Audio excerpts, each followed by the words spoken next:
Assalamualaikum warahmatullahi wabarakatuh.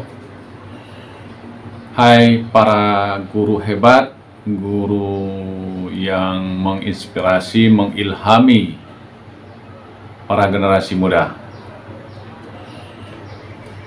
Salam hebat. Saya akan berbagi tentang tips bagaimana seorang guru bisa menjadi penulis. Dalam hal ini, saya akan memberikan motivasi-motivasi kepada para guru hebat. Mudah-mudahan para guru banyak menjadi penulis. Wahai guru, jadilah penulis. Ada pendapat bijak dari seorang penulis bernama Bud Gardner. Kata beliau, ketika kamu bicara, kata-katamu hanya bergaung ke seberang ruangan atau di sepanjang koridor. Tetapi ketika kamu menulis, kata-katamu bergaung sepanjang zaman.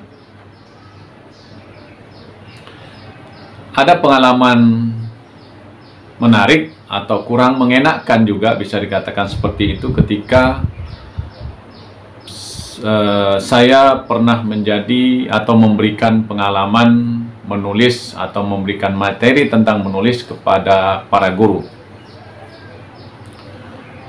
Bagi sebagian guru, menulis itu sesuatu yang eksklusif mungkin, sehingga menjadi penulis menimbulkan tanda tanya bagi kawan-kawan guru.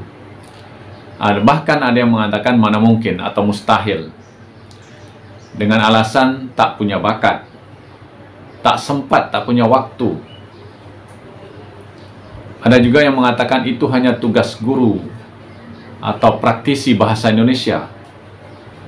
Begitu ucapan yang sering mengalir tanpa henti dari ucapan-ucapan para guru yang pernah saya temukan, walaupun tidak semuanya seperti itu. Saya sering mengajak teman-teman guru untuk menekuni dunia tulis-menulis. Tidak pernah bosan.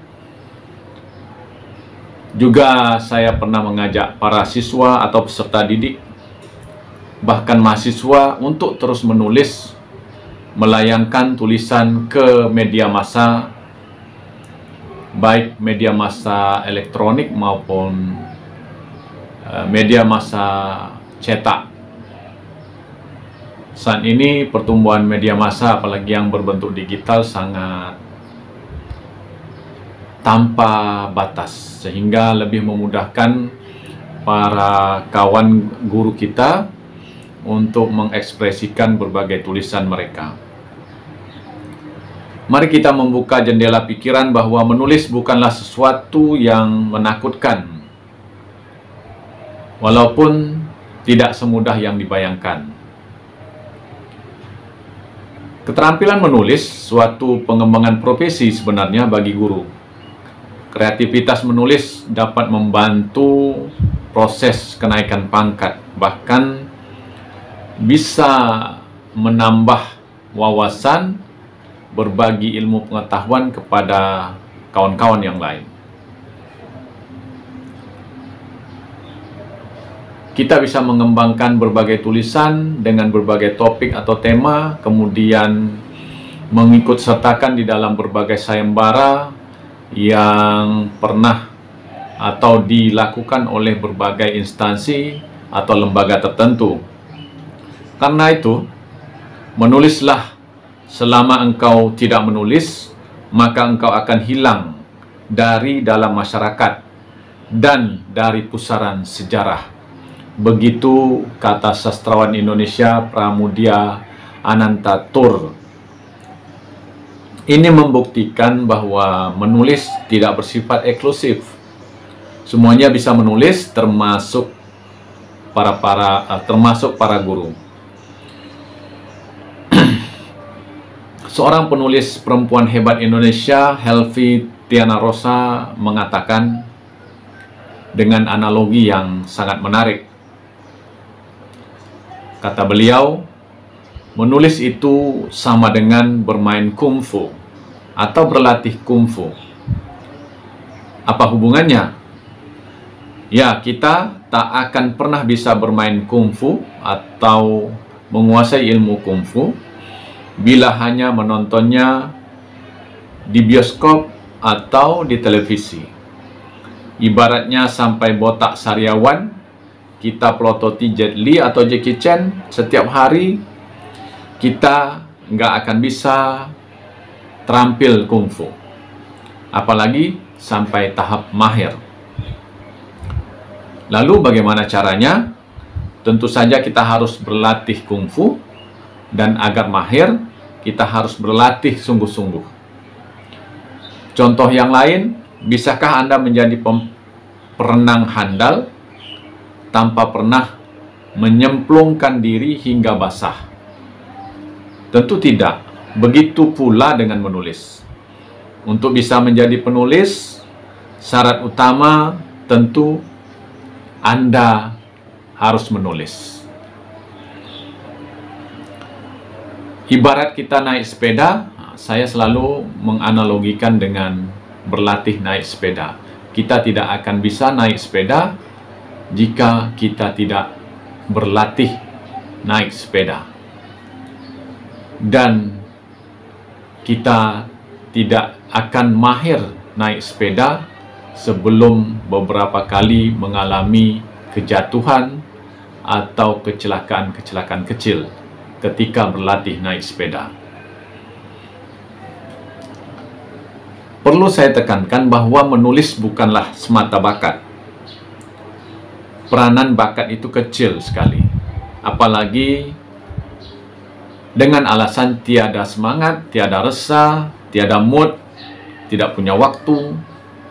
Itu alasan-alasan yang hanya melemahkan keinginan yang kuat. Seorang penulis Indonesia yang lain bernama A.S. Laksana mengumpamakan menulis sama dengan pekerjaan memasak bagi ibu-ibu. Sempat atau tidak, ibu-ibu tetap melaksanakan pekerjaannya itu karena menurut beliau, hal terpenting dari menulis adalah latihan menulis. Menulis dan menulis. Penulis seperti Pipit Senja merupakan contoh yang mengagumkan. Tak ada alasan pada dirinya untuk tidak menulis. Ketekunan, kerja keras, dan kemampuan menulis kapan saja, di mana saja. Tidak tergantung pada rasa atau mood. Beliau bisa menulis saat sakit, ketika harus berbaring di rumah sakit, atau ketika sedang menghadapi beratnya persoalan hidup. Justru semua itu merupakan ide-ide yang menarik untuk kita tulis.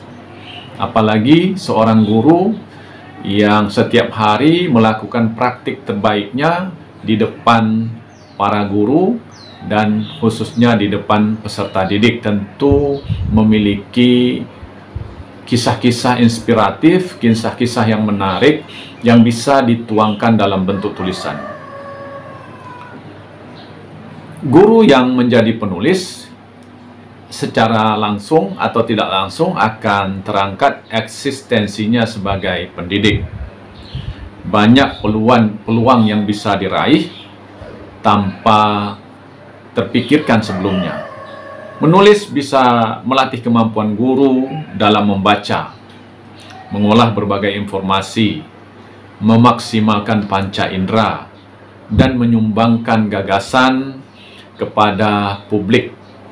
Tentu saja ini akan memberikan dampak positif tidak hanya bagi orang lain tetapi bagi diri pribadi seorang guru.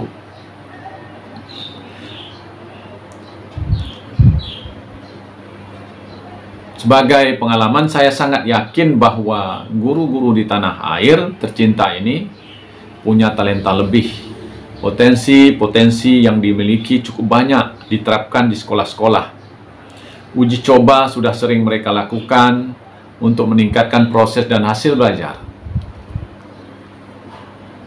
Dengan hasil uji coba tersebut bisa dijadikan pengalaman terbaik atau praktik terbaik yang bisa dituangkan di dalam tulisan-tulisan yang berfaedah dan bermutu.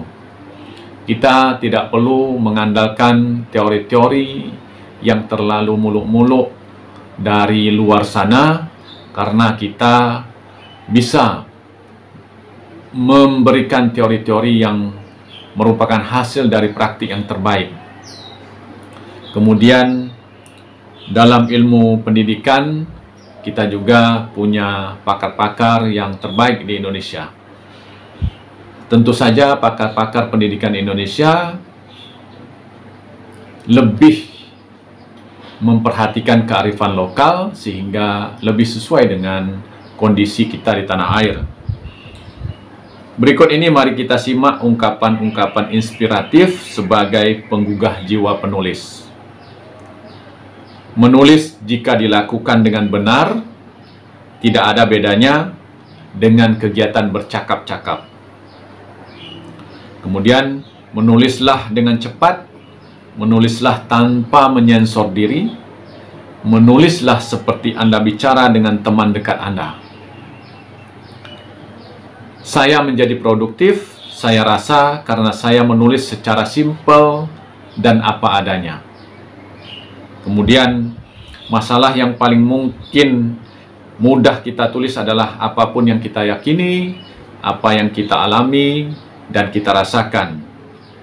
Seandainya semua orang memiliki kecerdasan yang sama dalam menulis, maka kesabaranlah yang akan membuat kita berbeda. Intinya adalah kesabaran di dalam menulis. Mustahil bisa menulis tanpa kesukaan membaca. Jadi menulis dan membaca itu dua hal yang sangat akrab. Terakhir dari saya, keberhasilan menulis terletak pada latihan, dan latihan. Lalu kesabaran. Demikian para guru hebat, jadilah guru penulis. Mudah-mudahan dengan menjadi guru penulis, menghasilkan karya tulis, akan memberikan manfaat yang lebih kepada orang lain dan kepada diri sendiri sebagai guru. Wassalamualaikum warahmatullahi wabarakatuh.